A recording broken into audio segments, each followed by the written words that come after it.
Class শুরু করছি এই মুহূর্তে।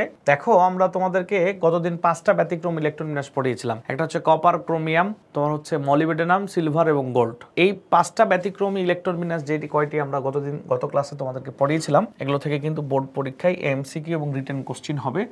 একটা হচ্ছে ক্রোমিয়াম, তারপরের মৌলটা হচ্ছে মলিবেডেনাম 42, এই দুইটা ব্যতিক্রম পড়িয়েছিলাম। আর পড়িয়েছিলাম হচ্ছে কপার, সিলভার, গোল্ড।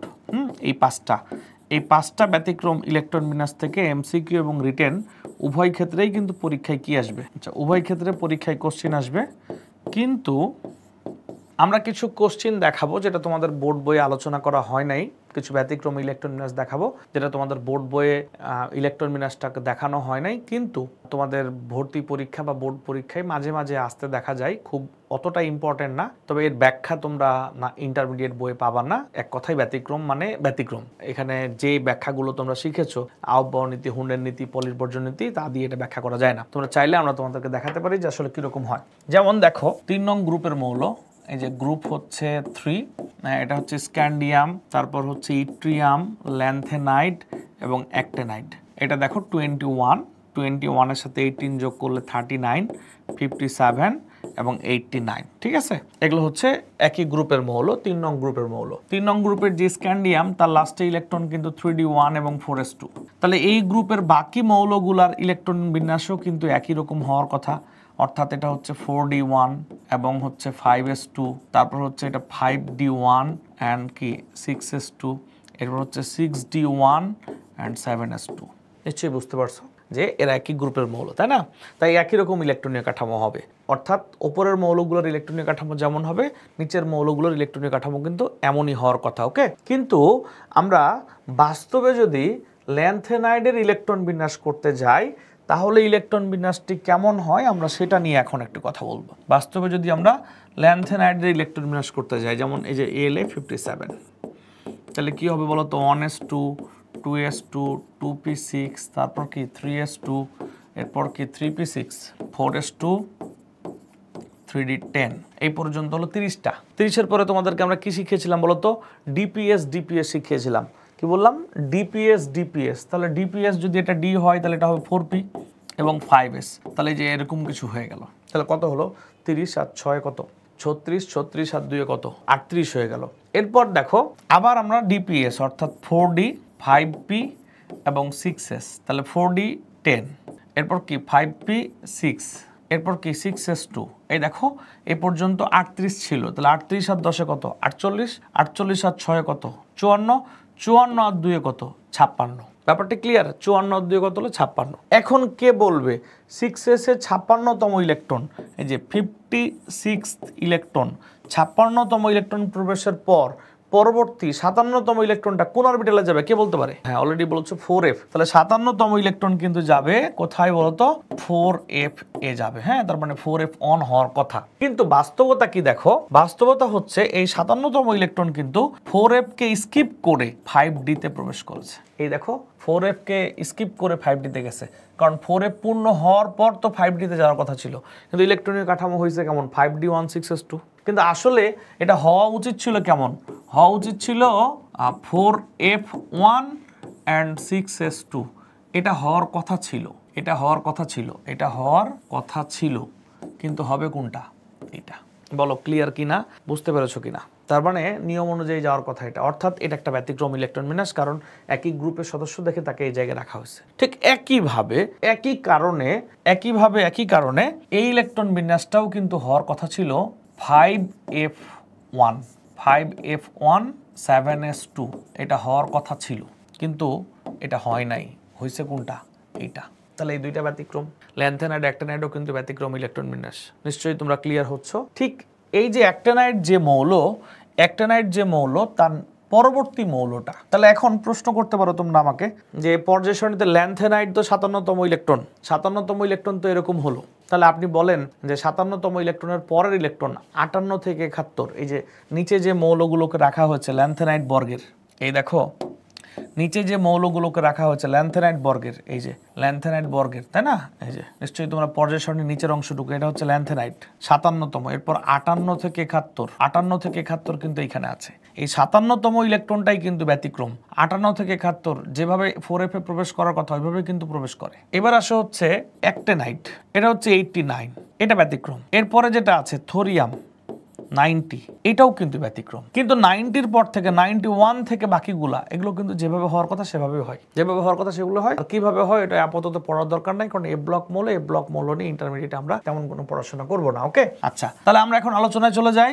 আমরা আলোচনা হচ্ছে ঠিক অ্যাক্টিনাইড ব্যতিক্রম হলো, ল্যান্থানাইড ব্যতিক্রম হলো 57, অ্যাক্টিনাইডও ব্যতিক্রম হলো 89, তাদের মতোই ব্যতিক্রম হবে 90 নাম্বার। এই মৌলটার ইলেকট্রন বিন্যাস হবে, এই দেখো এখানে 6d1 হয়েছে না, এটা হবে 6d2 7s2, 6d2 7s2। কিন্তু কথা ছিল এটা হবে 4f2 and 7s2, কথা ছিল এটা এমন হবে, কিন্তু হয়েছে কোনটা? এটা। আমার মনে হয় ব্যাপারটা ক্লিয়ার তোমাদের কাছে, বুঝতে পেরেছো কিনা আমাকে একটু জানো। তাহলে আমরা 3টা মৌল ব্যতিক্রম পেলাম, ল্যান্থানাইড, অ্যাক্টিনাইড এবং থোরিয়াম। ল্যান্থানাইড, অ্যাক্টিনাইড এবং কি থোরিয়াম। আর আগে পেলাম 5টা, কত হলো 8টা। আমরা মোট ইন্টারমিডিয়েটে 11টা ব্যতিক্রম ইলেকট্রন বিন্যাস পড়াই, যেগুলো পড়লে তোমার বোর্ড এবং ভর্তি পরীক্ষা নিয়ে আর কোনো চিন্তা নাই। তবে রিটেনের জন্য মাত্র 5টা মৌল, যে 5টা প্রথমে আমরা পড়ালাম সেটারই ব্যাখ্যা দেওয়া হয়েছে, অর্থাৎ ক্রোমিয়াম, কপার, এরকম যে 5টা ব্যতিক্রম, অর্থাৎ অর্ধপূর্ণ এবং পূর্ণ অরবিটাল থাকলে বা অর্ধপূর্ণ বা পূর্ণের কাছাকাছি থাকলে তাকে অর্ধপূর্ণ বা পূর্ণ করে দেওয়া হবে। এগুলোই আমরা জাস্ট পড়বো রিটেনের জন্য। ক্লিয়ার কিনা আমাকে একটু জানাও, সবাই ক্লিয়ার কিনা আমাকে একটু জানাও। ওকে, ক্লিয়ার। আমরা এবার চলে যাই। এবার 3টা মৌল একদম ঘাততারা মৌল আমি বলে থাকি, মানে এগুলো একদম তুমি যে নিয়মগুলো জানো ইলেকট্রন বিন্যাসের, কোনোটাই এটা মেনে চলে না। এরকম মৌল হচ্ছে 3টা। যেমন দেখো নায়েবিয়াম, এটা হচ্ছে 41, এটা হচ্ছে 41। তাহলে প্রথমে আমরা কি করব, 1s2, তারপর কি 2s2 2p6, তারপর কি 3s2 3p6, এরপর 4s2 দেন 3d আর 10, এই পর্যন্ত 30, এই 30-র পরে এবার ডি এর পরে হবে পি, এই যে 36, এরপর হবে কি 4s2 38, এই যে ডিপিএস। এই ডিপিএস হলো, ডিপিএস হওয়ার পর কি হবে এবার, এই ডিপিএস 38 হয়ে গেল, 38 হওয়ার পর আবার ডি শুরু হবে, তাহলে এটা হওয়ার কথা 4d3, এটা হওয়ার কথা কি 4d3, অর্থাৎ নাইবিয়ামের ইলেকট্রন বিন্যাসটা এমন হওয়ার কথা। কিন্তু এটা ব্যতিক্রম এবং এর ব্যাখ্যা এখানে দেয়া নাই, জাস্ট বলা আছে যে এইভাবে স্থিতিশীল হয়। ইন্টারমিডিয়েট বইটা নিয়ে কোনো আলোচনাই নেই, কিন্তু বোর্ড পরীক্ষা একবার কোশ্চেন হয়েছিল। তাহলে এটার ইলেকট্রন বিন্যাসটা এখানে যেটা 4d3, সেটা 4d3 না হয়ে হয় 4d4 এবং 4s1 হয়। তাহলে মাথায় রাখতে হবে এটা 4d3 না, এটা 4d4 হবে। অর্থাৎ আমরা যদি একে নিষ্ক্রিয় গ্যাস ব্যবহার করে ইলেকট্রন বিন্যাস করি, তোমরা নিশ্চয়ই জানো যে কোনো মৌলের ইলেকট্রন বিন্যাসকে সংক্ষেপে নিয়ে আসার জন্য ঠিক তার আগের নিষ্ক্রিয় গ্যাস ব্যবহার করা যেতে পারে। যেমন আমরা যদি এর ইলেকট্রন বিন্যাস করে দেখি, তাহলে এই যে 36 পর্যন্ত 4p6 পর্যন্ত এই ইলেকট্রন বিন্যাসটা কিন্তু একটা নিষ্ক্রিয় গ্যাসকে কভার করে। বলতে পারো কোন নিষ্ক্রিয় গ্যাসকে কভার করে? এই নাইবিয়ামের এই পর্যন্ত ইলেকট্রন বিন্যাস, অর্থাৎ 41 এর আগের নিষ্ক্রিয় গ্যাস কোনটা? 36। তাহলে হিলিয়াম, নিওন, আর্গন, ক্রিপ্টন কত? 36। তাহলে আমি এখন লিখতে পারি কি, যে ক্রিপ্টন লেখা মানেই এই 36 পর্যন্ত কভার হয়ে যাওয়া। তাহলে এটা হচ্ছে 4d4 and 4s1। নিশ্চয়ই ক্লিয়ার, আমাকে জানাও ক্লিয়ার কিনা। আসলে এই টপিক, এই ইলেকট্রন বিন্যাস ক্লিয়ার হওয়ার কিছু নাই, তোমাকে মনে রাখতে হবে এই ইলেকট্রন বিন্যাসটার কোনো নিয়ম মেনে চলছে না, এটাতে ক্লিয়ার হওয়ার কিছু নাই, তোমাকে কি করতে হবে, মুখস্থ করতে হবে বা মনে রাখতে হবে। ওকে, আমরা এবার চলে যাব ঠিক এই গ্রুপ 10 যে মৌলটা, এই মৌলটা হচ্ছে গ্রুপ 10-এর যে মৌলগুলো নিকেল, প্যালাডিয়াম এবং প্লাটিনাম। ওকে, তো নিকেল, প্যালাডিয়াম এবং প্লাটিনাম নিয়ে যদি চিন্তা করি, এটা হচ্ছে 28, তার নিচের মৌল হচ্ছে এটা 46 এবং এটা হচ্ছে 78। তাহলে 28, 46 এবং কি 78। এই যে এই 3টা মৌলের মধ্যে এইটা কিন্তু ঠিকই আছে, এই দুইটা হচ্ছে কি ভুল আছে। আচ্ছা, যাই হোক, এটা হচ্ছে 3d8 এবং 4s2, এটা 3d8 এবং 4s2। এইটা এই যে প্যালাডিয়ামটাও কিন্তু তুমি যেহেতু একই গ্রুপের মৌল, তাই আমরা আশা করছিলাম এটা 4d8 এবং 5s2 হবে, 4d8 এবং কি হবে 5s2 হবে, আমরা এটা আশা করছিলাম। কিন্তু এটা হয়েছে কি জানো, এটা হয়েছে তোমার কাছে অবাক মনে হবে, এই যে 4d9 5s1 হয়েছে, 4d9 এবং 5s1 হয়েছে। এই তুমি দেখতে পারো এখানে, এই যে লেকচার বুকে দেয়া আছে, এটা হচ্ছে 4d0 এবং 10 এবং 5s0, অর্থাৎ এটা হয়েছে এই যে একটা ফুললি 10 হয়ে যায়, 10 এবং 5s0 হয়, 0 হয়। এরপর তুমি যাও প্লাটিনামে। প্লাটিনাম আশা করছিলাম হচ্ছে এটা 5d8 5d8 এবং 6s2 হবে, তাই না? কিন্তু এটা হইছে 5d9 এবং 6s1। বলো ক্লিয়ার কিনা, আমাকে একটু জানাও যে তোমরা ক্লিয়ার কিনা। মানে এটা মনে রাখতে হবে আর কি, যে এইটা হবে না আর এইটা কি হবে। মানে এটার কোনো, তুমি যে লজিকগুলা জানো যে D9 থাকলে 10 হয় আর D4 থাকলে 5 হয়, ওই লজিকের কোনো লজিকই মিলবে না। ওই লজিকের কোনো লজিকই কি হবে না, মিলবে না। বলো ক্লিয়ার কিনা, আমাকে একটু জানাও। চলে যাই আমরা পরবর্তী আলোচনায়। আমরা দ্বিতীয় পর্বে যা পড়ছিলাম সেখানে কিছু পড়া বাকি আছে, সেই পড়াগুলো আমরা পড়তে পারি এখন। যেমন অরবিটালের আকৃতি আঁকার কথা বলা আছে এখানে। অরবিটালের আকৃতি, এই দেখো অরবিটালের আকৃতি নিয়ে আমরা পড়বো এখন।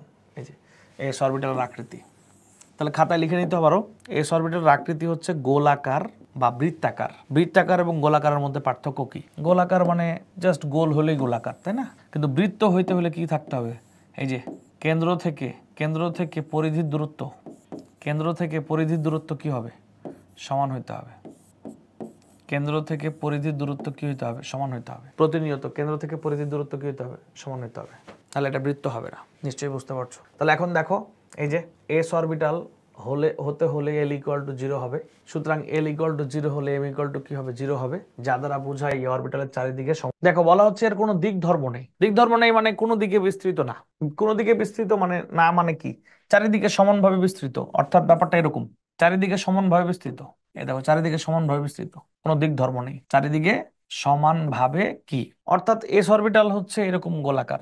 এই যে গোলাকার প্রতিসম, কি কথা কি বুঝছো? গোলাকার প্রতিসম মানে চারিদিকে সমানভাবে কি? বিস্তৃত। আচ্ছা দেখো, তাহলে এস অরবিটাল চারিদিকে সমানভাবে কি? বিস্তৃত, মানে কোনো দিক ধর্ম নেই। ওকে, আচ্ছা এখানে বলা হচ্ছে এন এর মান যদি বাড়ে, এই যে এন এর মান যদি বাড়ে, এস অরবিটালের আকারও বাড়ে।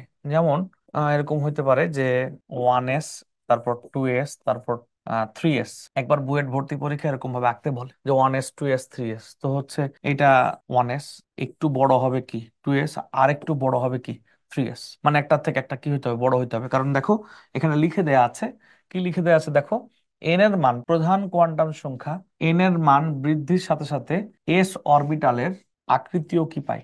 বৃদ্ধি পায়। তাহলে প্রধান কোয়ান্টাম সংখ্যা এন এর মান বৃদ্ধির সাথে সাথে এস অরবিটালের আকৃতিও কি পায়? বৃদ্ধি পায়। কি ক্লিয়ার, বুঝতে পারছো? তাহলে প্রধান কোয়ান্টাম সংখ্যা এন এর মান বৃদ্ধির সাথে সাথে এস অরবিটালের আকৃতিও কি পায়? বৃদ্ধি পায়।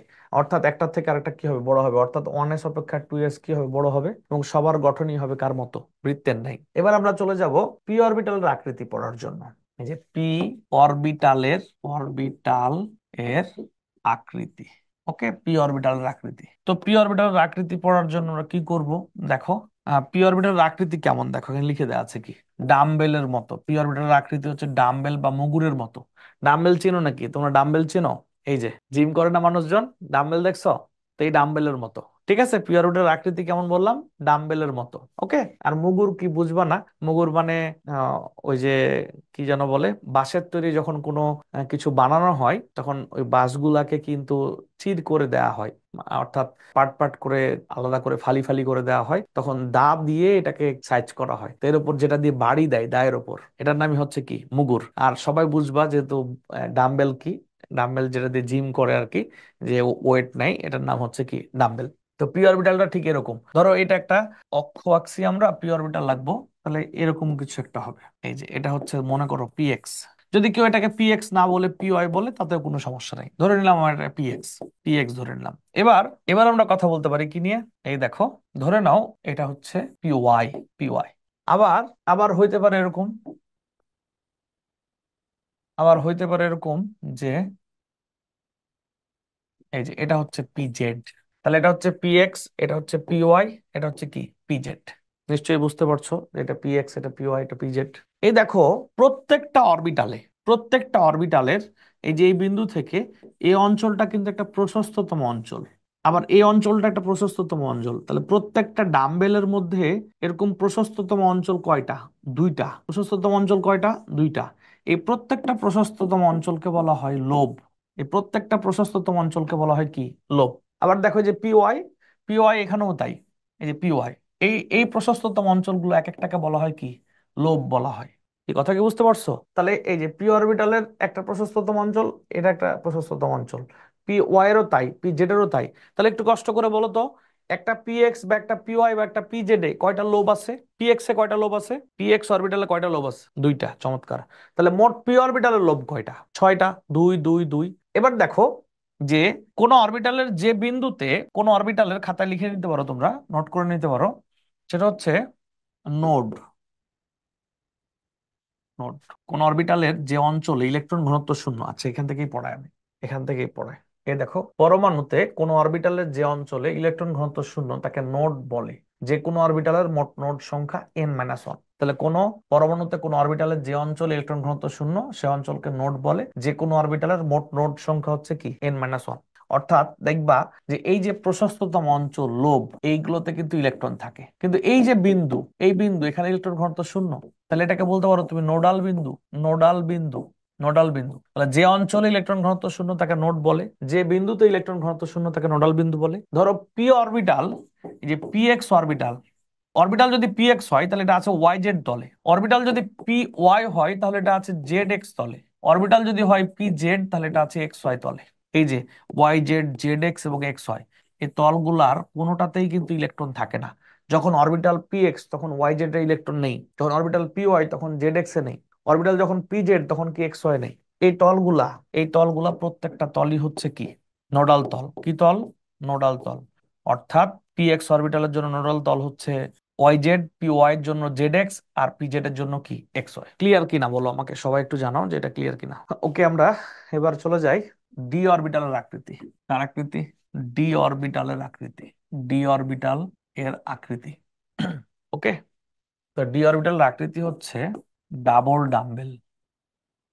এই যে ডি অরবিটাল আকৃতি হচ্ছে ডাবল ডাম্বেল। তাহলে একটা ডাম্বেলে যদি দুইটা লোব থাকে, ডাবল ডাম্বেলে কয়টা লোব থাকবে? চারটা লোব থাকবে। এই দেখো। তবে ডি অরবিটালের আকৃতি কিন্তু আসলে বাস্তবে আঁকাটা কঠিন বা অসম্ভব, তাই পরীক্ষায় আঁকতে বলবে না, কারণ এটা 3D অরবিটাল আঁকতে হবে। যেমন তুমি পি এক্স অঙ্কন করলা, তাহলে পি এক্স মানে এক্স অক্ষ বরাবর থাকে। ও আচ্ছা, একটা বিষয় বলা হয় নাই তোমাদেরকে, যেটা নিশ্চয়ই তোমরা হয়তো বা বুঝতে পেরেছো, না বুঝলে এখন দেখো। সেটা হচ্ছে এই যে পি অরবিটালের আকৃতি নিয়ে কি বলছে। পি অরবিটালের আকৃতি হচ্ছে ডাম্বেল বা মুগুরের মতো এই অরবিটালের সংখ্যা তিনটি, P X, P Y, P Z. এরা সবাই সমান শক্তির অধিকারী, যেটা একে অন্যের সাথে 90 ডিগ্রি কোণে অবস্থান করে। তুমি সবাই জানো সকল পি অরবিটালের আকৃতি কি হয়? একই প্রকার হয়, কিন্তু এরা যথাক্রমে এক্স ওয়াই ও জেড অক্ষ পরস্পরের উপর লম্বভাবে থাকে এবং নিজ অক্ষ বরাবর দিক নির্দেশক রূপে বিস্তৃত থাকে। প্রতিটি পি অরবিটালের ইলেকট্রন মেঘে কয়টি লোব থাকে? দুটি লোব একটি প্লেন আলাদা করে রাখে। এই নোডাল প্লেনটিকে নিউক্লিয়াসকে ভেদ করে। একে সমশক্তি সম্পন্ন বা কি অরবিটাল বলে? ডি জেনারেট অরবিটাল বলে। আমরা যেটা বলার চেষ্টা করছিলাম সেটা হচ্ছে পি অরবিটাল যেমন দেখো পি এক্স, পি এক্স হচ্ছে এই বরাবর থাকে, তাই না? ঠিক তেমনই ডি এর কিন্তু এক্স ওয়াই আছে। ডি এক্স ওয়াই আছে মানে ডি এক্সও না ওয়াইও না, এক্স এবং ওয়াই এর মধ্যবর্তী কোন একটা জায়গায়। তাহলে এক্স এবং ওয়াই এর মধ্যবর্তী কোন একটা জায়গায় গিয়ে যদি আমরা খুঁজি যেটা এক্সও না এটা ওয়াইও না, এক্স এবং ওয়াই এর মধ্যবর্তী কোনো জায়গায় গিয়ে যদি আমরা অরবিটাল খুঁজি, সেটা আঁকবো কিভাবে? সেটা আঁকাটা কিন্তু কঠিন। তারপর বইগুলো যেভাবে আঁকতেছে আমরা তোমাদেরকে একটু দেখানোর চেষ্টা করছি, এটা পরীক্ষার জন্য তেমন লাগবে না। তো চলো এটা নিয়ে আলোচনা করা যাক। সেটা হচ্ছে ডাবল ডাম্বেল কিভাবে আঁকবো। প্রথমে এরকম ভাবে চিন্তা করবা, এই যে এইখানে ধরো আমরা আঁকলাম, এই জায়গাটাতে তুমি অরবিটালটাকে ফাইন্ড আউট করবে, এই জায়গাটা। তাহলে এটা মনে করো এক্স, এটা মনে করো ওয়াই, এটা মনে করো কি জেড। তাহলে এটা হচ্ছে ডিএক্স ওয়াই। এরপর মনে করো এরকম একই আঁকবা, কারণ তুমি ভ্যারিয়েশন আনতে পারবা না, তুমি একই আঁকবা। কিন্তু এবার এখানে এক্স ওয়াই দিছো না, তুমি একই সেম চিত্র আঁকবা। আঁকার পর এখানে দিয়ে দিবা ওয়াই, এখানে দিয়ে দিবা জেড, এখানে দিয়ে দিবা এক্স। তাহলে তুমি আবার লিখবা কি? Y Z. এই যে এখানে যা দিচ্ছ সেটা লিখবা। আবার তুমি একই আরেকটা চিত্র আঁকবা, একই চিত্র আঁকবা। চিত্র এঁকে এবার তুমি কি করবা? এটা জেড, এটা এক্স, এটা ওয়াই, তাহলে এটা হচ্ছে ডি জেড এক্স। হ্যাঁ, আমরা আরো একটা অরবিটাল জানি যেটা ডি এক্স স্কোয়ার থেকে ওয়াই স্কোয়ার। অর্থাৎ হচ্ছে এটা একটা, এটা একটা ডি এক্স স্কোয়ার থেকে ওয়াই স্কোয়ার। আর আরেকটা হচ্ছে ডি জেড স্কোয়ার। তো ডি জেড স্কোয়ার কে এভাবে আঁকা যেতে পারে, ডি জেড স্কোয়ার কে এভাবে আঁকা যেতে পারে, সেটা হচ্ছে এটা ইলেকট্রন মেঘ বুঝায়। এটা ইলেকট্রন মেঘ বুঝায়, যদি এই জায়গায় ইলেকট্রন থাকার কথা না, বাট 3D তে চিত্রটা এমনই দেখায়। এটা হচ্ছে ডিজেড স্কোয়ার। এ হচ্ছে পাঁচটা ডি অরবিটাল আকৃতি। তো আমরা যেহেতু শুরুতে বলেছিলাম একটা ডাম্বেলে দুইটা লোব হলে চার, ডাবল ডাম্বেলে কয়টা লোব হবে, তখন তোমরা বলেছিলে চারটা। তাই সবাই হয়তো ভাবতে পারো যে পাঁচটা ডি অরবিটাল, তাই তার জন্য লোব হবে কয়টা? 20টা। বলতো আসলে কয়টা লোব হবে? পাঁচটা ডি অরবিটালের জন্য লোব হবে কয়টা? 4 গুণ 5 20টা হবে নাকি অন্য কিছু হবে? হ্যাঁ, অলরেডি রেদওয়ান বলছো 18টা, ধন্যবাদ। এই দেখো এখানে চারটা চারটা চারটা চারটা, তাহলে মোট কয়টা হলো? 4 4 16টা। আর এইখানে কিন্তু চারটা নয়, এখানে কয়টা? দুইটা। তাহলে মোট হচ্ছে কয়টা? 18টা। নিশ্চয়ই মনে রাখতে পারবা। এখানে আরো কিছু কথাবার্তা লিখে দেওয়া আছে, এগুলো একটু পড়ে দেখবা। এখানে ডি অরবিটাল আকৃতি পড়ানো হচ্ছে, এই যে নোড, নোডাল তল, এগুলো পড়ানো হচ্ছে, এগুলো একটু পড়বা। কোন অরবিটাল গুলো সম্ভব, কোনগুলো সম্ভব না, এগুলো তো আমরা আগেই পড়িয়েছি। আহ্বায়ক নীতিও পড়ানো হয়ে গিয়েছে, হর্নের নীতি, পলির বর্জন নীতি সবই পড়ানো হয়েছে। এবার আমরা আলোচনা করব রেখা বর্ণালীর সাহায্যে মৌল শনাক্তকরণ। এটা এতটা ইম্পর্টেন্ট কিছু না, তারপর একবার একটু পড়ে রাখতে পারি আমরা রেখা বর্ণালীর সাহায্যে কিভাবে আমরা মৌল শনাক্তকরণ করতে পারি। তো রেখা বর্ণালীর মাধ্যমে মৌল শনাক্তকরণ করা যায়। কোন মৌলের পারমাণবিক বর্ণালীতে অসংখ্য রেখা উপস্থিত থাকে, অর্থাৎ বর্ণালীগুলো, মানে বর্ণালীতে যে আলোগুলো উৎপন্ন হয় তাদেরকে আমরা, যেমন বিভিন্ন প্রোডাক্টের গায়ে বা মানি রিসিটের গায়ে বারকোড থাকে, নিশ্চয়ই তোমরা দেখেছো। বারকোড মানে অনেকগুলো রেখা। এই বারকোড গুলা কিন্তু তুমি দেখে বুঝবা না, কিন্তু মেশিন কিন্তু ঠিকই রিড করলে বুঝতে পারবে যে প্রত্যেকটা বারকোড একটার একটা থেকে ডিফারেন্ট। যেমন ভাবে আমাদের হাতের ফিঙ্গারপ্রিন্ট দেখে আমরা কিন্তু বুঝি না যে আহ, একই রকম নাকি ঠিক আছে, কিন্তু প্রত্যেকটা মানুষের ফিঙ্গারপ্রিন্ট কিন্তু প্রত্যেকটা মানুষের ফিঙ্গারপ্রিন্ট থেকে কি হয়? ডিফারেন্ট হয়। নিশ্চয়ই তোমরা এটা জানো। ঠিক তেমনই প্রত্যেকটা পরমাণুর জন্য কিন্তু বর্ণালীতে যে রেখাগুলো পাওয়া যায় সে রেখাগুলো কিন্তু ভিন্ন ভিন্ন হয়। তো বর্ণালীতে এক ধরনের রেখা আছে যে রেখাগুলো সহজে বর্ণালী থেকে মিশে যায় না, একদম শেষ পর্যন্ত টিকে থাকে। মনে করো তুমি কোন একটা মৌলের রেখা বর্ণালী উৎপন্ন করছো, করার পর তুমি চাচ্ছ এখন মৌলের নমুনাটা কমায় নিতে, অর্থাৎ মৌলের পরিমাণটা তুমি কমায় নিতে চাচ্ছ।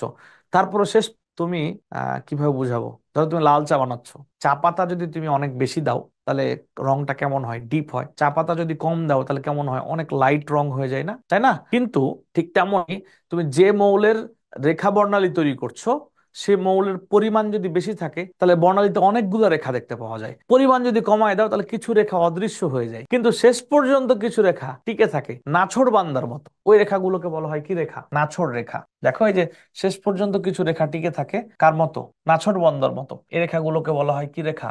নাছোড় রেখা। তাহলে কোন পরমাণুতে যে বর্ণালী উৎপন্ন হয়, বর্ণালীতে উৎপন্ন হওয়ার কারণে যে রেখাগুলো দেখতে পাওয়া যায়, সে রেখাগুলোর মধ্যে যে রেখাগুলো নাছোড় রেখা, তাদেরকে দিয়েই কিন্তু মৌল শনাক্তকরণ করা হয়। যে কোনো বর্ণালী রেখা দিয়ে মৌল শনাক্তকরণ করা হয় না। তাহলে আমরা কি বললাম? আবার বলি, মূলত বর্ণালী মানে আলো, কিন্তু আলোগুলো দেখতে মতো মনে হবে কার মতো? রেখার মতো। পরিমাণটা যদি বেশি থাকে তাহলে সব রেখাগুলো স্পষ্টভাবে দেখা যায়, কিন্তু পরিমাণ যদি কমিয়ে দেওয়া হয় তাহলে কিছু রেখা অদৃশ্য হয়ে যায়, আর কিছু রেখা শেষ পর্যন্ত টিকে থাকে। যে রেখাগুলো শেষ পর্যন্ত টিকে থাকে তাদেরকে বলা হয় নাছোড় রেখা। কি রেখা? নাছোড় রেখা। আচ্ছা, তাহলে বলছে শুধুমাত্র নাছোড় রেখাগুলোকে চিনতে পারলে মৌল শনাক্তকরণ করা যায়। যে কোনো মৌলের নাছোড় রেখা চিহ্নিত করার জন্য ওই মৌলের পারমাণবিক বর্ণালীকে একটি আদর্শ বর্ণালীর সাথে তুলনা করা হয়, অর্থাৎ ওই মৌলের যে পারমাণবিক বর্ণালী রয়েছে তাকে আমরা আদর্শ বর্ণালীর সাথে তুলনা করছি।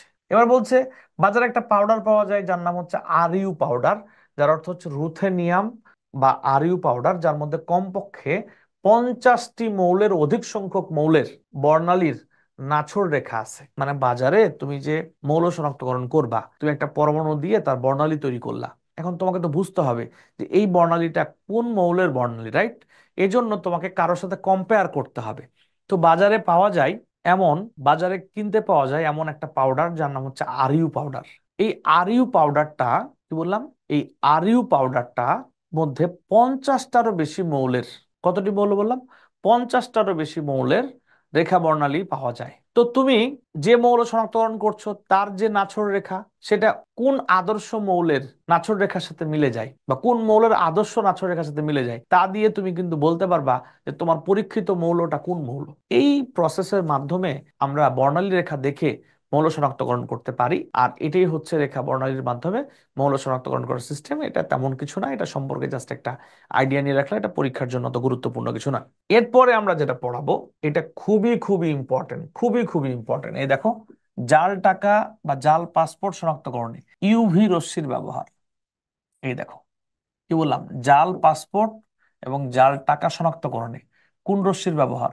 ইউভি রশ্মির ব্যবহার। ঠিক আছে? তো নিশ্চয়ই তোমরা টাকা দেখেছো। টাকা দেখে নাই এমন মানুষ তো খুঁজে পাওয়া কঠিন, তাই না? তো টাকার মধ্যে কি কি বিষয় থাকে যেগুলো দিয়ে আমরা অরিজিনাল নাকি ফেক টাকা আমরা আইডেন্টিফাই করতে পারি? যে আমার হাতে একটা টাকার নোট দেখতে পাচ্ছ, নিশ্চয়ই সবাই দেখতে পাচ্ছ। এখানে দেখবা যে এই যে টাকা যেখানে দেখতে পাচ্ছ, এখানে একটা চকচক করতেছে এমন একটা সুতা আছে।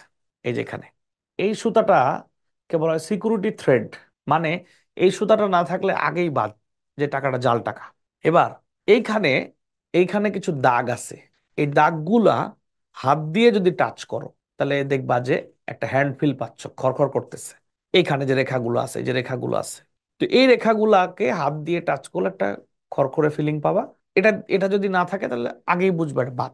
এইবার হচ্ছে মূল কাজটা হচ্ছে এইখানে, এই যে সাদা অংশটুকু, দেখবা এই সাদা অংশটুকুর মধ্যে একটা জল ছাপ আছে, এটা লাইটে ধরলে বোঝা যায়, নিশ্চয়ই দেখেছো তোমরা, তাই না? তো এই জল ছাপটা একটা বিশেষ কালি ব্যবহার করে দেওয়া হয়। ওই কালির নাম হচ্ছে ফ্লোরোসেন্ট কালি। এই জল ছাপটা যে কালি ব্যবহার করে দেওয়া হয় তার নাম হচ্ছে, এখানে লেখা আছে কি ফ্লোরোসেন্স, আসলে এটার নাম হচ্ছে, কালিটার নাম ফ্লোরোসেন্ট কালি। এটার বিশেষ কালি।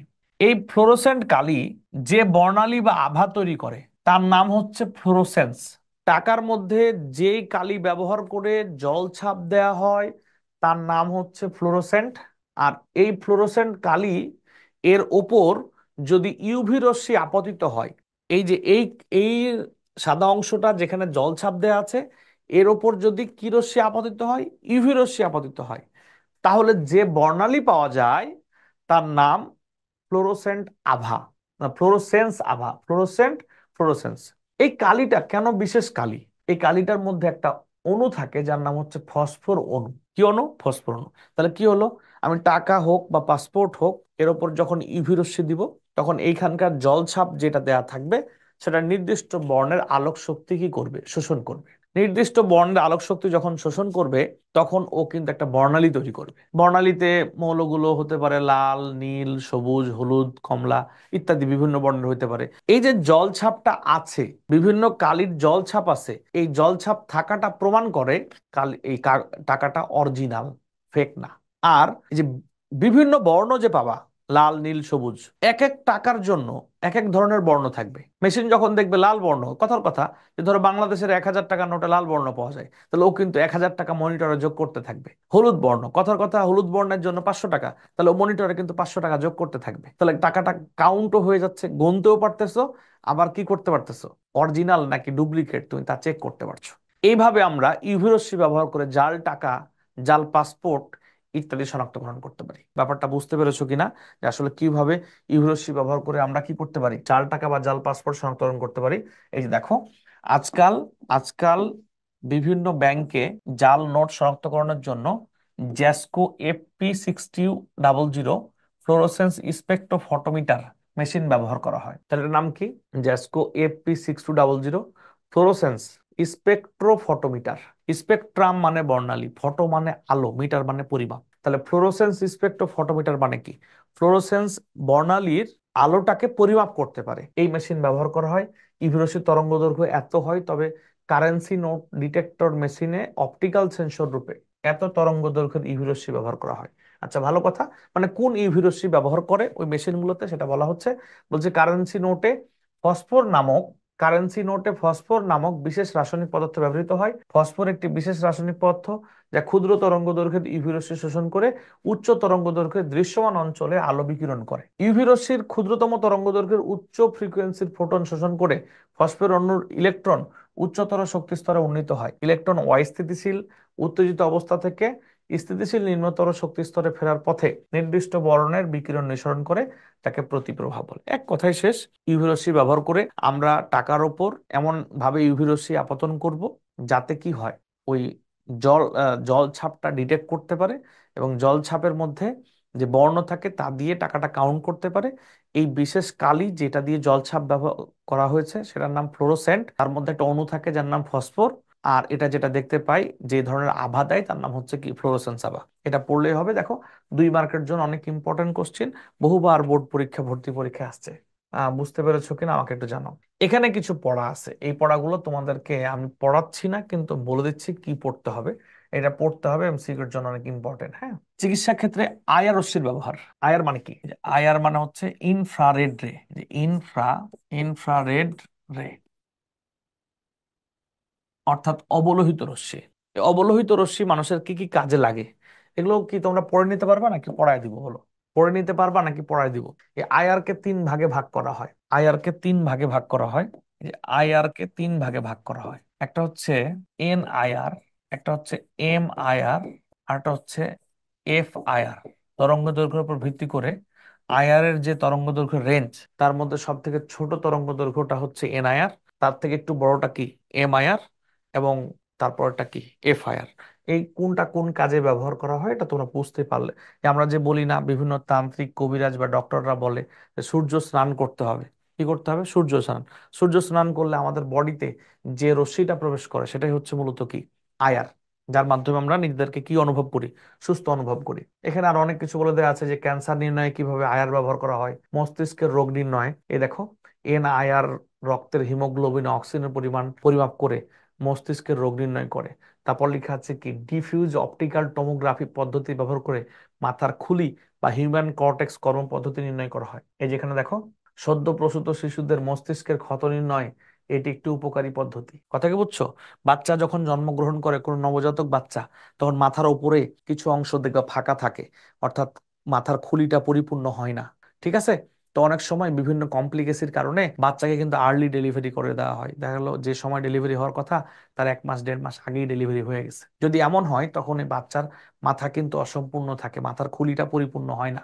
এমনিতেও 9 মাস 10 মাসেও যদি বাচ্চা ডেলিভারি হয় তখনও কিছুটা গ্যাপ থাকে, কিন্তু তারও বেশি আগে যদি ডেলিভারি হয় তখন বেশি গ্যাপ থাকে। তখন ডক্টররা তাকে বিশেষ প্রক্রিয়া আইসিইউ বা বিভিন্নভাবে রেখে একটা নির্দিষ্ট সময় পর্যন্ত রাখে, তারপর বাচ্চাটা বাবা মায়ের কাছে দেয়। তো তখন মাথায় কোনো ক্ষত তৈরি হয়েছে কিনা বা কোনো প্রবলেম আছে কিনা এটা নির্ণয় করার জন্য এই যে এই পদ্ধতিগুলো অ্যাপ্লাই করে, এবং সেখানে আয়ার রশ্মি ব্যবহার করা হয়। স্ট্রোকের চিকিৎসায় বর্তমানে অনেক মানুষ যখন প্যারালাইসিস হয়ে যায় বা স্ট্রোক করে, তখন তাদের নার্ভের অনেক জায়গায়, হাত পা অনেক জায়গায় ইনঅ্যাক্টিভ হয়ে যায়, কিন্তু আয়ার রশ্মি ব্যবহার করার মাধ্যমে তাদের ওই নার্ভের অ্যাক্টিভিটি আবার কি করতে পারে? ফিরে পেতে পারে। মেডিকেল ডায়াগনস্টিক পদ্ধতি সেটা তো পারে। এখন প্রশ্ন হচ্ছে, কারা আয়ার রেডিয়েশনের প্রতি সক্রিয়? মানে কোন অণুগুলা আইআর রেডিয়েশনের প্রতি সক্রিয়?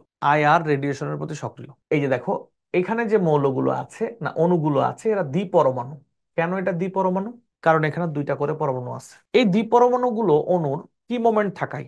ডাইপোল মোমেন্ট থাকায়। এই দেখো, ডাইপোল মোমেন্ট থাকায়। এই দ্বিপরমাণু অণুগুলোর কি মোমেন্ট থাকায়? ডাইপোল মোমেন্ট থাকায়। ডাইপোল মানে পজিটিভ নেগেটিভ 2টা পোল, অর্থাৎ এরা পোলার। এদের 2টা পোল আছে, একটা পজিটিভ একটা কি নেগেটিভ। এই ডাইপোল মোমেন্ট থাকায় এরা আইআর রেডিয়েশনের প্রতি সক্রিয়। কিন্তু এরা দেখো, এরাও দ্বিপরমাণু, কিন্তু এদের কি নাই? ডাইপোল মোমেন্ট নাই। এরা দ্বিপরমাণু হওয়ার পরে এদের ডাইপোল মোমেন্ট নাই, তাই এরা আইআর রেডিয়েশনকে প্রতি কি না, মানে সক্রিয় না। তাহলে আইআর রেডিয়েশনের প্রতি সক্রিয় হতে হলে কি হতে হবে? অণুগুলোর ডাইপোল মোমেন্ট থাকতে হবে এবং দ্বিপরমাণু হইতে হবে, বা দ্বিপরমাণু হইতে হবে এবং ডাইপোল মোমেন্ট থাকতে হবে। নিশ্চয়ই এটা বুঝতে পেরেছো। এইটুক পর্যন্ত নিজেরা পড়ে নিবা। এরপর একটা টপিক আছে, এই টপিকটা শেষ হয়ে গেলে আমাদের দ্বিতীয় পর্ব পুরোটা শেষ হয়ে যাবে। এই টপিকে তেমন গুরুত্বপূর্ণ কোনো পড়া নেই। এমসিকিউ এর জন্য আমরা পড়বো, এখান থেকে 3-4টা এমসিকিউ হইতে পারে, তারপরেও তোমাদের পড়া উচিত। তোমরা যারা ক্লাস করছো তারা আমাকে একটু বলবা, এমআরআই নামে একটা পরীক্ষা আছে যেটা ডক্টররা দেয়। এই এমআরআই নিজেরা কখনো করেছো বা তোমার ফ্যামিলি মেম্বাররা করেছে? এমআরআই দেখেছো কখনো করতে? আমাকে একটু জানাও সবাই। এমআরআই সম্পর্কে তোমাদের কোনো ধারণা আছে? এমআরআই কি করেছো কখনো, বা করেছে কেউ ফ্যামিলি মেম্বার দেখেছো? কারো কোনো আইডিয়া নাই? চলো আমরা এই এমআরআই সম্পর্কে কিছু জিনিসপত্র জেনে নেই। এই দেখো, এমআরআই এর আমরা একটা ভিডিও দেখবো এখন। এমআরআই এটা যদিও ইন্টারনেট থেকে নেওয়া video. Welcome. In this video, we'd like to tell you a little bit about your upcoming MRI examination. MRI is also called magnetic resonance imaging or nuclear magnetic resonance and is particularly suitable for providing images of the internal organs. Unlike other imaging methods, such as computed tomography or X-ray, MRI does not expose you to harmful radiation. The MRI scanner works with a strong magnetic field, so you will be asked to remove all metal objects in the changing room. These include eyeglasses and jewelry. But remember, there might also be metal objects in the clothes you are wearing, like zippers or bra wires. Some metal objects may be located inside your body and therefore cannot be removed. These include implants, pacemakers, and prosthesis, which, depending on the material they are made of, may be affected by the magnetic field. As soon as you've gotten changed, you will be brought into the preparation room. For some examinations, contrast medium has to be administered in order to distinguish some structures more clearly. If this has been planned for you, you will get an IV or be fitted with a port. Depending on the body region to be examined, you will be positioned either head first or feet first on the patient table. Usually, you will lie on your back. The medical staff will make you as comfortable as possible.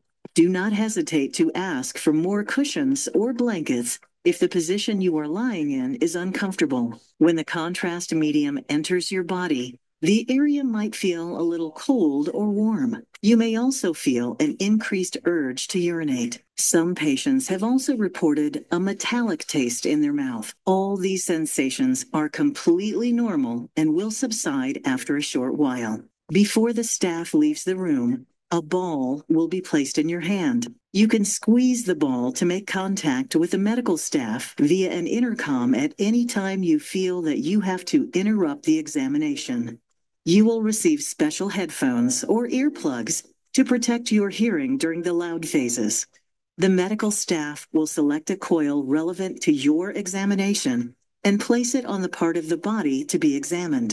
As soon as you have been prepared for the examination, you will be moved into the MRI scanner and the examination can begin. The staff will leave the room while the examination is being performed, but will constantly monitor you from the control room where they conduct the examination and check whether your images are clear. The staff can also make contact with you via the intercom, for example, to give instructions. For some parts of the examination, you will have to hold your breath for a few seconds or breathe very shallowly. If this is required for your examination, you will be informed in good time. It is very important that you remain still throughout the examination. As soon as you move, the images will blur, just like when you take pictures with a camera. Blurred images cannot be interpreted, and the examination will have to be repeated. The MRI scanner makes a noise which you can hear in the examination room, even when it is not actively scanning. Depending on the type of MRI scan, the sound, rhythm, and frequency will change over the course of the different phases of the examination. The examination is now complete, and you can get dressed again. Afterward, the radiologist will evaluate your MR images and pass on the report. Now you know what to expect when you undergo an MRI examination and hopefully feel well prepared. ওকে, দেখো, হ্যাঁ, আমরা যেটা বলছিলাম সেটা হচ্ছে যে MRI কিভাবে করা হয় এই পরীক্ষাটা, সেটা তোমরা একটা ভিডিওর মাধ্যমে দেখলা। আমরা এখন এখানে কি পড়াতে চাই সেটা তোমরা আগে দেখো, তারপরে হচ্ছে আবার প্রয়োজনে আমরা আবার এক্সপ্লেইন করার সময় ভিডিওর দরকার হলে আমরা আবার চালু করবো, অসুবিধা নাই। চলো আমরা এখন যে আসলে এখানে কি বলা হচ্ছে এই দেখো। ফার্স্ট কোশ্চেন হচ্ছে এমআরআই শব্দের অর্থ কি? Magnetic resonance imaging. অর্থাৎ তুমি, আচ্ছা, ম্যাগনেটিক মানে তো বোঝো চৌম্বকীয়, রেজোন্যান্স ইমেজিং, রেজোন্যান্স কি আর ইমেজিং তো জানোই। ছবি বলো তো রেজোন্যান্স কি, তোমরা কি জানো কেউ? এর বাংলা অর্থ হচ্ছে অনুরণন। অনুরণন, নট অনুনাদ। কি বলা হচ্ছে? অনুরণন। অর্থাৎ কোনো কিছুর মধ্যে যদি কোনো মূল কণিকা চলাচল করার সময় তাদের গঠনগত কোনো পরিবর্তন না হয় তখন তাকে অনুরণন বলে। যেমন দেখো, ধরো বেনজিন, এই যে বেনজিন, এই বেনজিন বলয়ের মধ্যে কিন্তু ইলেকট্রন সর্বদা ঘুরতেছে। এই জন্য কি বেনজিনের গাঠনিক কোনো পরিবর্তন হচ্ছে? হচ্ছে না। তাহলে এই জিনিসটাকে বলা হয় বেনজিনের অনুরণন। তোমার হাতের এই জায়গায় কোনো কিছু কামড় দিছে, এখানকার স্নায়ু কোষগুলা, নিউরন গুলা তোমার এই বডির মধ্য দিয়ে ব্রেনকে কিন্তু গিয়ে ইমিডিয়েট সিগন্যাল দিতেছে যে তোমার এখানে কেউ কামড় দিচ্ছে, তুমি ব্যবস্থা নাও। তার জন্য কি তোমার এইখানকার হাতের কোনো কোষের কোনো পরিবর্তন হচ্ছে? হচ্ছে না। তাহলে এটা এক ধরনের অনুরণন। তুমি যখন এক্স রে করবা, কোনো জায়গায় কোনো হাড় ভেঙে গেছে বা টিউমার হয়েছে বা নার্ভের কোনো প্রবলেম, তার জন্য তুমি যদি এক্স রে করো, তাহলে এক্স রে করলে তুমি দেখবা যে জাস্ট যে জায়গার এক্স রে করবো ওই জায়গায় আলো আসবে এবং ওই জায়গাটা ছবি তুলে নিয়ে চলে যাবে এবং এই ছবিটা হবে 2D। এতে করে তোমার প্রবলেম যদি অনেক সূক্ষ্ম প্রবলেম হয়, তুমি প্রবলেম কিন্তু ফাইন্ড আউট করতে পারবা না বা ডক্টর এটা বুঝতে পারবে না। এমআরআই কিন্তু মানুষের দেহের 3D ছবি তুলে। কিভাবে? রেজোনেন্সের মাধ্যমে। কিভাবে রেজোনেন্সের মাধ্যমে ছবি তুলে? আমাদের বডিতে বায়োলজি টিচাররা বলেন যে আমাদের প্রত্যেকটা কোষের প্রায় 70 ভাগই পানি। পানির মধ্যে প্রত্যেকটা পানির অণুতে একটা করে কিন্তু H+ বা প্রোটন আছে। এই প্রোটন এমআরআই মেশিনের মাধ্যমে তোমার বডিতে থাকা প্রোটন পুরো বডির মধ্যে চলাচল করায়, পুরো বডির মধ্যে চলাচল করায়। এতে করে তোমার কোনো কোষের কোনো পরিবর্তন হয় না। কিন্তু এই বডির প্রত্যেকটা সেলের মধ্যে চলাচল করা H+ রেডিও ওয়েভের মাধ্যমে, কার মাধ্যমে? রেডিও ওয়েভের মাধ্যমে ওই কম্পিউটারকে কি দিয়ে দেয়? তথ্য দিয়ে দেয়। যে কম্পিউটারের অপারেটর বসে অপারেট করছে, দেখলে না একজন অপারেটর কি করতেছে, অপারেট করছে, ছবি তুলছে, ক্লিক করতেছে, মাইক্রোফোনে কথা বলছে রোগীর সাথে। তাহলে আমাদের বডিতে থাকা প্রত্যেক কোষের মধ্যে থাকা পানির অণু, অণুর মধ্যে থাকা H+ কে পুরো বডির মধ্যে মুভ করানো হবে। মুভ করিয়ে করিয়ে প্রত্যেকটা কোষের তথ্য কোন ওয়েবের মাধ্যমে, রেডিও ওয়েব, রেডিও তরঙ্গ, যে তরঙ্গ ব্যবহার করে আমরা টেলিভিশন দেখি, এই তরঙ্গ ব্যবহার করে কম্পিউটারকে আমাদের বডির ভেতরের প্রত্যেকটা সেলের তথ্য দিয়ে দেওয়া হবে। কি নিশ্চয়ই বুঝতে পারছো? এই যে তথ্য দিয়ে দেওয়া হবে, এই পুরো বডির মধ্যে H+ চলাচল করবে এবং এই মাধ্যমে ছবি তোলা হবে, এটাই হচ্ছে রেজোনেন্স। তাহলে এমআরআই হচ্ছে নিউক্লিয়ার ম্যাগনেটিক রেজোনেন্স। চৌম্বক ক্ষেত্রের কারণে আমাদের বডিতে থাকা প্রত্যেকটা H+কে পুরো বডির মধ্যে মুভ করানো হবে, আর এই জন্য বডির কোনো ধরনের ক্ষতি হবে না, কোনো কোষের গঠনগত পরিবর্তন হবে না, আর এটার নামই হচ্ছে রেজোনেন্স। এখন আসো এমআরআই কিভাবে করা হয়। তোমাদেরকে তো বলা হলো বা ভিডিও দেখানো হলো, নিশ্চয়ই তোমরা দেখতে পেয়েছো। তারপর আমি তোমাদেরকে আবার একটু কিছু জিনিস ব্রিফ করে দেওয়ার চেষ্টা করি। এই দেখো এমআরআই মেশিন তোমরা দেখতে পেলা, যে এমআরআই যখন করা হচ্ছে, এই যে এটা হচ্ছে এমআরআই মেশিন। এই এমআরআই মেশিনের এই যে গোল স্ক্যানারের মধ্যে রুগীকে প্রবেশ করানো হয়। এই দেখো এই টেবিলের উপর রুগীকে শোয়ানো হয়, শোয়ানোর পর ক্লিক করলে এইটা কিন্তু ভেতরের দিকে রুগীকে নিয়ে চলে যায়। যে রুমে এমআরআই করা হয় ওই রুমে কোনো রুগী ছাড়া কোনো কিছু থাকতে পারবে না, রুগী ছাড়া কেউ থাকতে পারবে না, রুগীর অপারেটরও থাকতে পারবে না। ইভেন আরো মজার ব্যাপার হচ্ছে, রুগীর বডির ইনসাইড এবং আউটসাইড কোনো জায়গায় কোনো মেটাল থাকতে পারবে না, তাহলে চৌম্বক ক্ষেত্র তাকে আকর্ষণ করে ফেলবে। তাহলে মানুষের বডির, ধরো বডির ভেতরে যদি কারো হাত পা ভেঙে থাকে, সেখানে যদি স্ক্রু লাগানো থাকে তখন কি হবে? হার্টে যদি কারো রিং পরানো থাকে তখন কি হবে? তারা এমআরআই করতে পারবে না। তুমি যে ড্রেস পরে আছো, এই ড্রেসে তো বাটনে মেটাল থাকতে পারে, জিপারে মেটাল থাকতে পারে, বেল্ট থাকতে পারে, আরো অনেক ভাবে তোমার বডিতে কি থাকতে পারে, যে ক্লথ গুলো থাকবে তাতে মেটাল থাকতে পারে।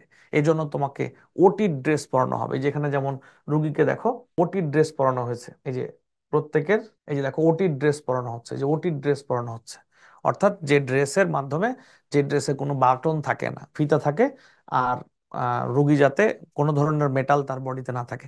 আর বললাম তো বডির অভ্যন্তরে যদি কোনো মেটাল থাকে তাহলে ওই রুগী কিন্তু বা ওই ব্যক্তি কিন্তু এমআরআই করতে পারবে না। এবং যে রুমে এমআরআই করা হবে তার বাইরে, রুমের বাইরে থাকবে হচ্ছে অপারেটর, কম্পিউটার নিয়ে, যেখান থেকে পুরো প্রক্রিয়াটা কন্ট্রোল করা হবে। এবং ওই যে রুমে এমআরআই মেশিন থাকবে ওই রুমে একটা গ্লাস থাকবে, মানে একটা ওয়ালে কাঁচ দেয়া থাকবে, যাতে রুগীকে এমআরআই অপারেট করছে, যিনি যিনি এমআরআই করতেছে, যিনি এমআরআই রুমের প্রতিনিধি, সে যাতে রুগীকে দেখতে পায়। এবং রুগীর কানে হেডফোন দেয়া থাকবে, যাতে কোনো কারণে অনেক সময় বলেন এক্স রে করতে আপনি নিঃশ্বাস বন্ধ করুন, আপনি নিঃশ্বাস ছেড়ে দিন, এরকম ধরনের কোনো ইনস্ট্রাকশন, বামে ঘুরুন ডানে ঘুরুন, এরকম যদি কোনো ইনস্ট্রাকশন থাকে, তাহলে যাতে ওই মাইক্রোফোন থাকবে অপারেটরের কাছে। এই যে অপারেটরের কাছে মাইক্রোফোন থাকবে, এখানে দেখছো নিশ্চয়ই, এই তো এখানে তো দেখতেই পাচ্ছ, হ্যাঁ, অপারেটর যিনি থাকবে, এই দেখো একটা আলাদা কিন্তু রুম, রুমের বাইরে কিন্তু কাচ, হ্যাঁ, যে কাচের মধ্য দিয়ে দেখা হচ্ছে। এই দেখো, এই দেখো, এই মাইক্রোফোনটা থাকবে কার কাছে? অপারেটরের কাছে, যিনি অপারেট করছে। আর রোগীর কানে কি থাকবে? হেডফোন থাকবে, যে হেডফোনের মাধ্যমে রোগী শুনতে পারবে। এছাড়াও তোমরা কিছুক্ষণ আগে দেখলা হর্নের মতো অনেক শব্দ শোনা যাচ্ছে, এই যে এটা হচ্ছে হেডফোন, যেটা রোগীর কানে থাকবে। এই হেডফোন দেওয়ার আরেকটা কারণ আছে, যে এমআরআই যখন করা হয়, এমআরআই যখন ক্লিক করা হয় তখন প্রচন্ড শব্দ হয়, নিশ্চয়ই তোমরা শুনলা ভিডিওর মধ্যে শব্দ। হ্যাঁ, বিভিন্ন ধরনের হরেক রকম কি করতেছে, শব্দ করতেছে। এই শব্দের কারণে রুগী কিন্তু ভয় পেয়ে যেতে পারে। রুগী যাতে শব্দের কারণে কি না পেয়ে যায়, ভয় না পেয়ে যায়, তার কারণে রুগীর কানের মধ্যে কি দেওয়া থাকবে? হেডফোন দেওয়া থাকবে, যে হেডফোনের মাধ্যমে রুগীর সাথে যোগাযোগও হবে, এবং রুগী বাস্তবে যে শব্দটা হবে তার থেকে যাতে অনেক কম শব্দ শুনে এবং ভয় না পায়, দেখে কি হবে? হেডফোন দেওয়া থাকবে।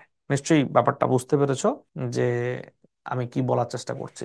এই দেখো, এই যে গ্লাসের বাইরে থাকবে রুগী, এই যে কম্পিউটার দিয়ে কন্ট্রোল করা হবে, কম্পিউটার দিয়ে এই যে এই ছবিগুলো তোলা হচ্ছে, এগুলো কি 2D ছবি, এক্স এর মতো, নাকি 3D ছবি? 3D ছবি। এই যে এমআরআই সম্পর্কে তোমাদের যতটুকু ধারণা দেওয়া সম্ভব তা দেয়া হলো। বলছে এখানে এমআরআই তো হচ্ছে একটি নিউক্লিয় চৌম্বকীয় অনুরণন প্রক্রিয়া, যেটাকে সংক্ষেপে বলা হচ্ছে এনএমআর। এনএমআর যার ইলাবোরেশন হচ্ছে নিউক্লিয়ার ম্যাগনেটিক রেজোনেন্স। অর্থাৎ এমআরআই তো সম্পর্কে আমরা যে তথ্যগুলো বললাম, যে এমআরআই হচ্ছে ম্যাগনেটিক রেজোনেন্স ইমেজিং, এটা একটা রোগ নির্ণয়ের প্রক্রিয়া, যে প্রক্রিয়াতে আমরা মূলত রেজোনেন্স ঘটাই কার? আমাদের বডিতে থাকা পানি বা H+-এর। আর এই যে রেজোনেন্সটা হয় এখানে, এই রেজোনেন্স হওয়ার জন্য যে তরঙ্গ ব্যবহার করা হয়, যে ওয়েভ ব্যবহার করা হয়, সেটা হচ্ছে রেডিও ওয়েভ। কিন্তু এটা ঘটার তো একটা প্রক্রিয়া আছে। কোন মেকানিজম ফলো করে এমআরআই করা হয়, সেই মেকানিজমের নাম হচ্ছে এনএমআর। তাহলে এনএমআর অর্থ কি? নিউক্লিয়ার ম্যাগনেটিক রেজোনেন্স, অর্থাৎ নিউক্লিয়াসে চৌম্বকীয় উপায়ে কি করা হয়?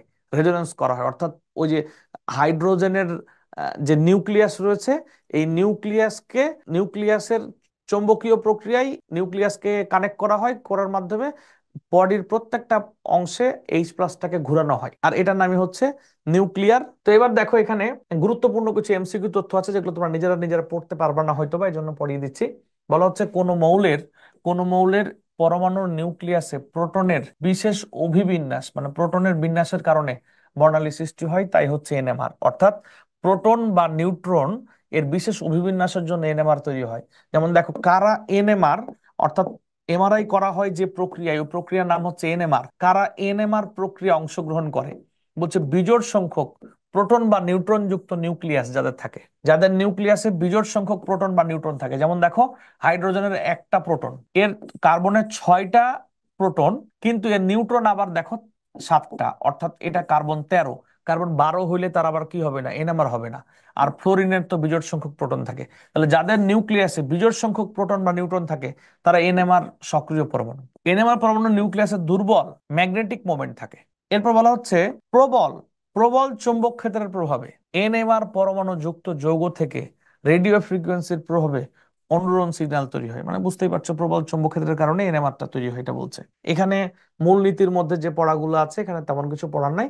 এখানে কিছু সুবিধা এবং অসুবিধা আছে। দেখো, এমআরআই দেহের কঠিন, নরম এবং তরল অংশগুলোকে আলাদা করতে পারে। বিভিন্নভাবে টিস্যুর অস্বাভাবিক পরিবর্তন এমআরআই এর সাহায্যে ভালোভাবে জানা যায়।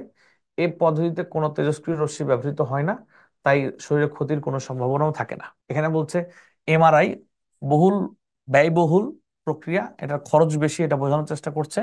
রোগীর শরীরে ধাতব বস্তুর উপস্থিতি থাকলে এমআরআই সঠিকভাবে কাজ করে না।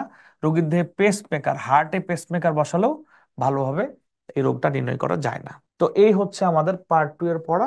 পার্ট 2 এ আর কোনো পড়া তেমন কিন্তু কি বাকি নেই, এখন শুধু সলভ বাকি। আমাদের পার্ট 2 এ যদি কোনো প্রবলেম থাকে, সলভ করে দেয়া হবে, এবং সলভ আগামী ক্লাসে। এবং যদি প্রবলেম না থাকে, তাহলে সঙ্গে সঙ্গে আমরা দ্রাব্যতা পর্ব 3 চলে যাব। দ্রাব্যতা কিন্তু অনেক ইম্পর্টেন্ট, এখানে অনেকগুলো অঙ্ক আছে, ক্লাস করেও মজা পাবো। এখানেও ক্লাস করে হয়তো ভালো লেগেছে, কিন্তু আজকের ক্লাসটা থিওরি বোরিং। আবার এগুলো না পড়ালে এখান থেকে 2-4টে এমসিকিউ যদি চলে আসে, তো একটা কোর্সের মধ্যে অপরিপূর্ণতা থেকে যেতে পারে। এজন্য তাহলে আমরা দ্রাব্যতা শুরু করতে চাই আগামী ক্লাস থেকে, এবং তোমাদের কোনো প্রবলেম থাকলে এটা সলভ করে দিতে চাই। ওকে, তাহলে আমরা আজকে ক্লোজ করছি, আগামী দিন ইনশাল্লাহ দ্রাব্যতা শুরু করবো। ধন্যবাদ।